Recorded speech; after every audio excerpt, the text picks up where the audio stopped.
11 सितंबर 2001 एक ऐसा खौफनाक दिन जिसने अमेरिका को हिला कर रख दिया। इस दिन ने शायद हमेशा के लिए ही दुनिया के नक्शे को भी बदल दिया। इतने सालों के बाद भी इस दिन का असर आज भी रोजमर्रा की जिंदगी पर बहुत पड़ता है। 11 सितंबर की सुबह अमेरिकन एयरलाइंस फ्लाइट 11 ने बोस्टन इंटरनेशनल एयरपोर्ट से टेक ऑफ किया। 92 पैसेंजर्स इस हवाई जहाज में सवार थे, जिनमें से 11 क्रू मेंबर्स और 81 पैसेंजर्स थे। फ्लाइट टेक ऑफ होने के 15 मिनट के बाद पता चला कि इन 81 पैसेंजर्स में से 5 पैसेंजर्स हाईजैकर्स हैं। ये हाईजैकर्स मुसाफिरों को ओवर पावरिंग करके प्लेन को हाईजैक कर लेते हैं। हाईजैकर जबरदस्ती कॉकपिट में जाते हैं और इनमें से एक hijacker as a pilot trained भी होता है। ये पायलट और को पायलट से प्लेन का कंट्रोल छीनता है और प्लेन को सीधा वर्ल्ड ट्रेड सेंटर की तरफ उड़ाता है। हाईजैकर्स इस प्लेन को वर्ल्ड ट्रेड सेंटर के नॉर्थ टावर की तरफ ले जाकर क्रैश कर देते हैं, जो कि न्यूयॉर्क की शान थी। सुबह के वक्त जब ये प्लेन क्रैश होता है तो इस वक्त यूएसए के प्रेसिडेंट फ्लोरिडा के एक स्कूल में टूर के लिए जा रहे थे। अभी वो रास्ते में ही थे कि इनके white house chief of staff को जब इस धमाके की खबर मिली तो इन्होंने फौरन से प्रेसिडेंट को बताया। जॉर्ज को ये सुनकर यकीन न हुआ।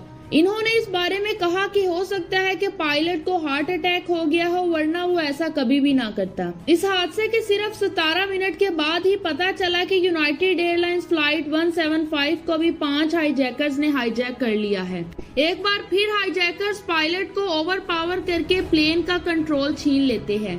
इसके बाद हाईजैकर्स एक बार फिर वर्ल्ड ट्रेड सेंटर की तरफ जाकर इसके साउथ टावर पर क्रैश कर देते हैं। जॉर्ज इस वक्त फ्लोरिडा के स्कूल में पहुंच चुके थे और वहां एक क्लासरूम में मौजूद थे। इस वक्त इनके चीफ ऑफ स्टाफ जॉर्ज के पास आते हैं और इनसे कहते हैं कि अमेरिका इज अंडर अटैक, मगर जॉर्ज इस क्लास से बाहर नहीं आते बल्कि बच्चों के साथ ही बातचीत में मसरूफ रहते हैं। इसी वक्त पूरी दुनिया में खबर मशहूर हो जाती है कि अमेरिका में वर्ल्ड ट्रेड सेंटर पर और भी धमाके हो चुके हैं। बाद में बहुत से लोगों ने जॉर्ज को इस बात पर क्रिटिसाइज किया कि इन्होंने फौरी एक्शन क्यों नहीं लिया। वो क्रैश की खबर सुनने के बाद भी क्लासरूम में क्यों बैठे रहे। दूसरे प्लेन क्रैश के कुछ ही मिनटों के बाद ये खबर आती है कि 2 और प्लेन हाईजैक हो चुके हैं। एक था अमेरिकन एयरलाइन फ्लाइट 77। इस प्लेन में 5 हाईजैकर्स मौजूद थे। दूसरी यूनाइटेड एयरलाइंस फ्लाइट 93 थी। इसमें भी 4 हाईजैकर्स मौजूद थे।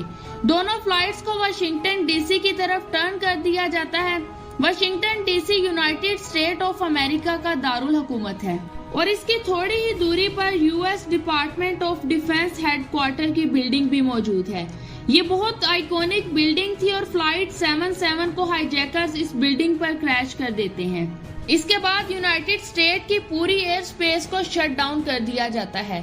हवा में मौजूद सब हवाई जहाजों को ऑर्डर दे दिया जाता है कि वो अपने करीबी एयरपोर्ट पर ही लैंड कर दिए जाएं। साउथ टावर पर धमाके की वजह से वो बिल्डिंग नीचे गिर जाती है और ये लोग एक्सपेक्ट कर रहे थे कि शायद चौथे प्लेन को व्हाइट हाउस या कैपिटल हिल बिल्डिंग पर गिराया जाएगा। चौथे प्लेन में मौजूद लोगों को जब अमेरिका में प्लेन के क्रैश होने की खबर मिली तो इन्होंने बहादुरी के साथ हाईजैकर्स का सामना किया और इन्हें मारना शुरू कर दिया। लड़ाई के दौरान ये प्लेन खाली फील्ड्स में क्रैश हो गया। कुछ देर के बाद वर्ल्ड ट्रेड सेंटर का नॉर्थ टावर भी कोलैप्स हो गया, यानी ये भी नीचे गिर गया। इन हादसात में अमेरिका में 3000 से ज्यादा अफराद मर चुके थे और 6000 से भी ज्यादा लोग जख्मी हो गए थे। इस हमले में सस्पेक्ट किया जाता है कि उसामा बिन लादेन और टेररिस्ट ग्रुप अल-कायदा भी इस हमले के पीछे थे। इस अटैक 9/11 के कुछ ही दिनों के बाद उसामा बिन लादेन का कहना था कि वो इस हमले का रिस्पॉन्सिबल नहीं है। इस हमले के बाद जब 3 साल के बाद अमेरिका में इलेक्शन होते हैं तो उसामा बिन लादेन का कहना था कि वो इन सब अटैक में रिस्पॉन्सिबल है। Communication report 9/11 Pakistani terrorist Khalid Sheikh Mohammed को इन अटैक्स का भी रिस्पॉन्सिबल समझती है। इस शख्स समेत इन 4 लोगों को भी जेल में डाल दिया जाता है, जहां वो आज तक कैद है। 2011 में सलमान बिन लादेन को मार दिया जाता है। 9/11 के एयरपोर्ट सिक्योरिटी में बहुत बड़ा चेंज आया। 2001 से पहले दुनिया के ज्यादा एयरपोर्ट में सिक्योरिटी बहुत आम थी। आज के दौर में इतनी छोटी छोटी रिस्ट्रिक्शन है जो कि पहले नहीं हुआ करती थी। आपका इस बारे में क्या कहना है, हमें नीचे कमेंट सेक्शन में लाजमी बताएं। वीडियो पसंद आए तो वीडियो को लाइक करें और इसी तरह की मजीद वीडियोस के लिए हमारे इस इंफॉर्मेटिव चैनल को सब्सक्राइब भी कर दें ताकि हमारी हर नई आने वाली वीडियोस का नोटिफिकेशन सबसे पहले आप तक पहुंच जाए।